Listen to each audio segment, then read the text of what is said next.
Bismillahirrahmanirrahim.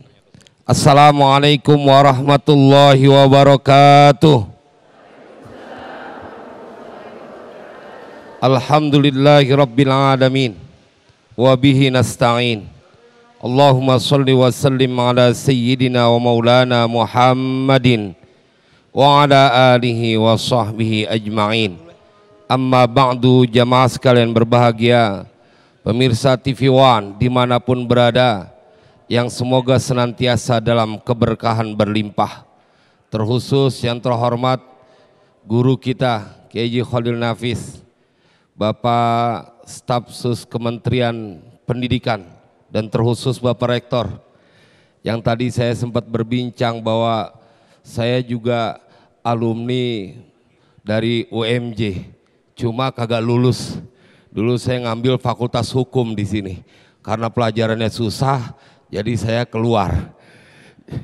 Akhirnya saya sekarang datang lagi ke tempat ini dan mudah-mudahan akan menjadikan sebuah semangat untuk terus belajar mencari ilmu. Jamaah sekalian berbahagia, berbicara tentang puasa sebenarnya bukan hanya menyasar kepada pendidikan karakter anak, tapi menyasar kepada pendidikan karakter setiap mereka yang berpuasa.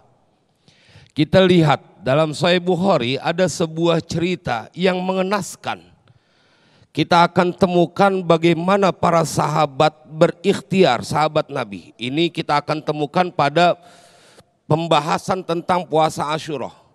Ketika Nabi mengharuskan kepada sahabat-sahabatnya untuk berpuasa, kemudian apa kata mereka para sahabat?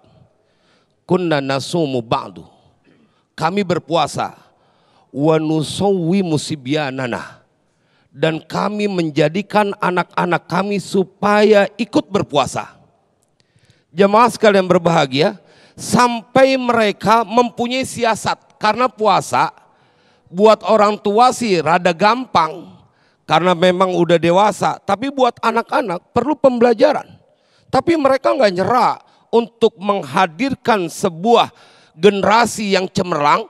Memang perlu ikhtiar ekstra. Kalau kita lihat bagaimana Ibrahim, sebelum kita tuntaskan cerita di Sahih Bukhari, kita pindah dulu bagaimana Al-Quran bercerita tentang ikhtiar Nabi Ibrahim. Ketika diceritakan oleh Allah, menaruh anak kecilnya yang bernama Ismail dengan istrinya dalam sebuah kisah. Rabbana inni askantu min dzurriyyati biwadin ghairi dzi zar'in inda baitikal muharram Rabbana liyuqimus shalah faj'al af'idatan minan nasi tahwi ilaihim. Kita lihat ini diceritakan oleh Allah dalam Al-Quran.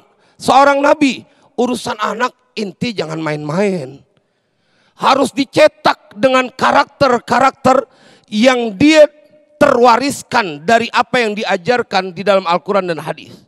Ditinggal tuh Ismail di sebuah lembah. Tapi apa tujuannya ketika ditinggal di dekat Masjidil Haram? Rabbana liyuqimus shalah. Ya Allah, kenapa aku melakukan ini? Karena supaya mereka melaksanakan sholat. Maka apa yang terjadi? Hasilnya seperti apa?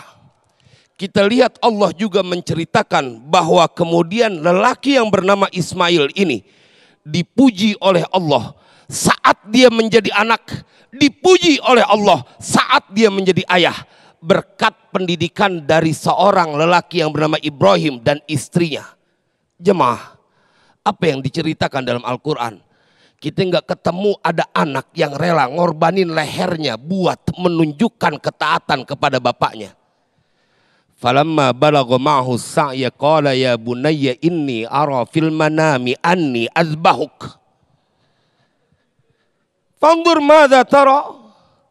Jemaah, ini diceritakan dalam Al-Quran seorang anak lelaki yang begitu hasil cetakan dari semangat orang tua yang tidak pernah menyerah untuk membentuk kepribadian yang indah. Bapaknya bilang di dalam Al-Quran, aku bermimpi menyembelihmu. Fanzur madza tara. Bagaimana pendapatmu? Apa jawaban lelaki ini yang diceritakan oleh Allah?